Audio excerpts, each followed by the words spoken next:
On our farm, we chose Nubian goats. And we chose Nubian goats for a few different reasons. You'll see on a lot of homestead farms, people have Nigerian Dwarf goats or Nigerian goats.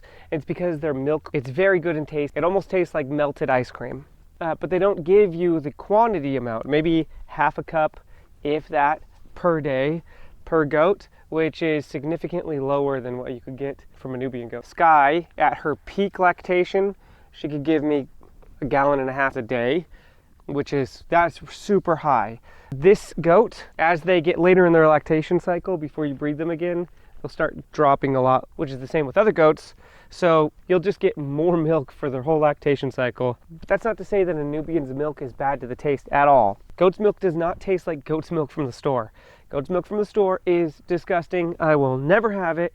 I hate it. I hate anything goaty. I don't like goat's cheese from the store. I don't like goat's milk from the store. And when it came down to choosing a goat for milk, I was against it. It was my wife who pushed for us to get goats, and I'm actually very, very glad we did. I wanted goats to give us a decent amount of milk for our family to be able to consume. And that was one of the reasons why we chose Nubians over a smaller breed. Something about a goat is that their milk, especially when it's super fresh, almost indistinguishable from a cow. For anyone reluctant to goat's milk who comes over our farm, I strongly encourage them to do a taste test with me so that they could see that milk from a farm, very fresh from a goat, is totally different than you would experience from the store. Yeah, that taste that people associate with goats, it's sometimes described as a tang from the goat cheese, just isn't present with fresh, well-managed goat. Another reason why I wanted Nubians is because of their size. You can see let me stand up, I'm 6 foot, and you could see her size when she's almost fully stood up. That size is something that we wanted for clearing the brush off of the trees that we have in our foresty areas so that we can walk through them a lot better.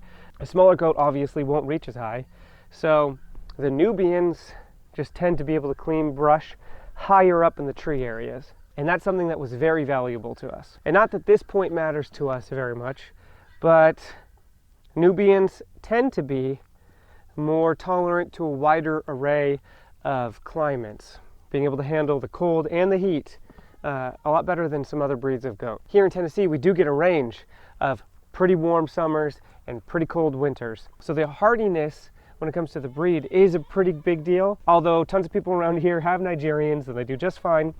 It's just that extra level of hardiness that this breed offers. And when it comes to their size does come as a deterrent to other certain predators.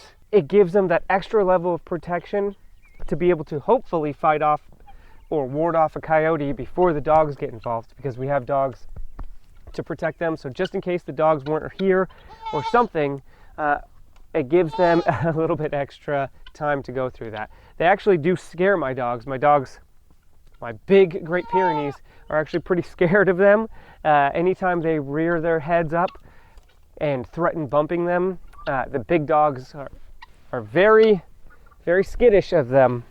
So that just goes to say that those really big dogs that could do damage to these animals are hesitant to their head bumps. And the breed is very loving and very friendly.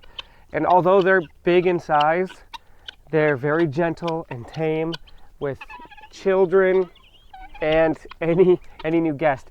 The one problem is that they are pretty pushy with food. I have food here in my pocket, and as you can see, they're just pushing up on me and getting way up in my business. I also have alpacas, and the alpacas are way different than this.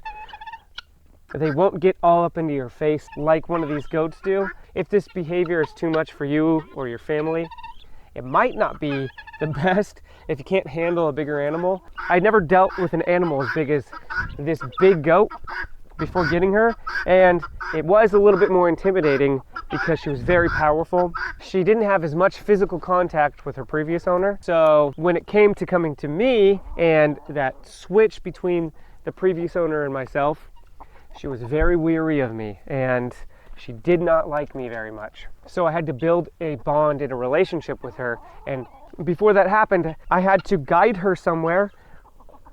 Sorry, a goat just moved the camera.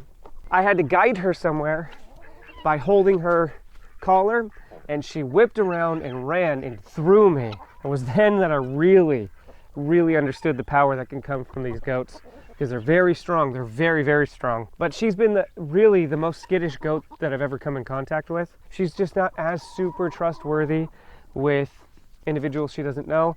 When my wife goes to milk, she does not like it, and my wife tends to have a problem milking her. But most goats that I've come in contact with aren't like this goat. But despite her being that way, she's still gentle and still kind.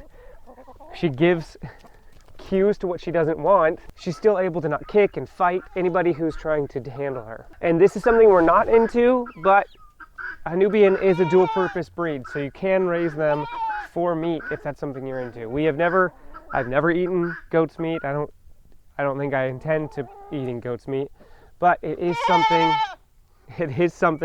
that is common. Obviously, with their milk production being up, they cost more money to be able to feed, and their land requirements are a lot more because of their size. I just wanted to hop on real quick and share a little bit more about our farm and why we chose Nubian goats.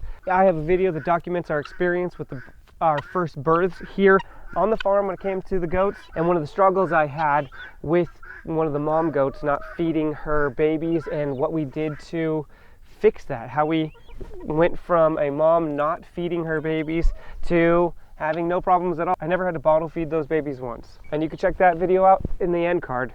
Let me know if you have any more questions about the Nubian breed. And if you have experiences with other goats, or if you've been looking into goats, let me know in the comments. And we got more videos coming out pretty soon. And until then, I'll see you later.